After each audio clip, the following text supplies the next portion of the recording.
Karibu. Asante. Mwalimu, nimekuja kwa sababu ya tatizo la ada. Ndio. Nimeona kuwa kwenye notes board kwa wanafunzi ambao hawajalipa ada hawezi kufanya mtihani. Nimeongea na baba nyumbani, kwa bahati mbaya akaniambia mama anaumwa. Kwa sasa kuna gharama kubwa sana anazitumia kwa sababu ya kumuuguza. Ila haimaanishi kama sitalipa ada.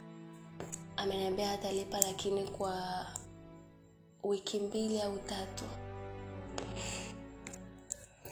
Mwalimu, nilikuwa naomba unisaidie angalau nifanye mitihani, ada ikitumwa uhakika ni kwamba nitalipa.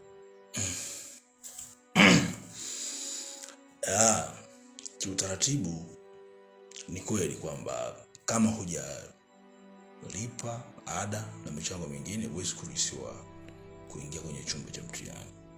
Na kimsingi sidhani kama mimi nina namna yoyote ya kukusaidia wewe kwa mujibu wa miongozo tuliyokuwa nayo. Unajua wakati mwingine tunapata tabu kidogo kuamini kwa sababu maneno ya kuongopa yanakuwa mengi. Si ajabu ushapewa fedha, ushatumia kwa namna unayojua wewe, alafu unakuja unataka kutengeneza drama, yani kutulaghai. Kwa hiyo mimi sidhani kama naweza nikakusaidia kwa hapo. Kikubwa unatakiwa utafute hiyo fedha ili uweze kuruhusiwa kuingia kwenye chumba cha mtihani. Lakini binti, if kweli msichana mrembo kama wewe, kwa nini ufikia hatua ya kuteseka kiasi hiki?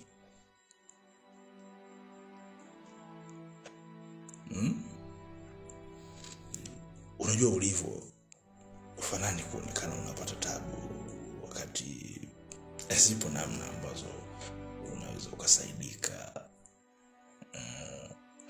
Jiongeze. Kwani inagharimu nini yani? Unafanikiwa, unaingia kwenye chumba cha mtihani, maisha mengine yanaendelea tu. Kinakuwa kama kijatokea kitu.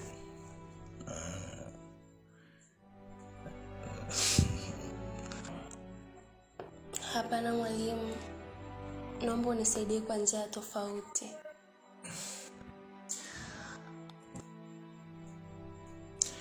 Mbona unakaza ubongo binti? Alafu ulivyo ufanani na maamuzi unataka kuyachukua. Unajua unaweza kuwapunguzia nyumbani mzigo, hivi utajisikiaje? Wazazi wako watajisikiaje ikitokea kweli umefanikiwa kufanya mtihani bila wao kukulipia, au hata kama wakikulipia basi hiyo fedha unafanya mambo mengine? Mwalimu, siwezi kweli. Naomba unisaidie kwa namna tofauti, ndio maana nimekuja kwako.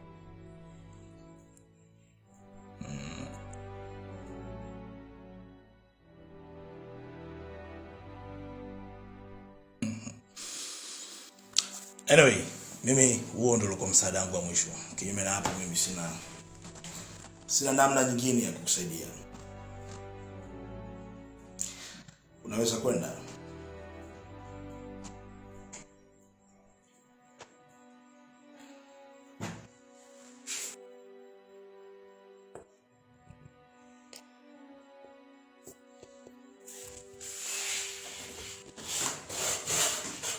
Karibu tena, ila ukiona tunaweza kuzungumza, karibu.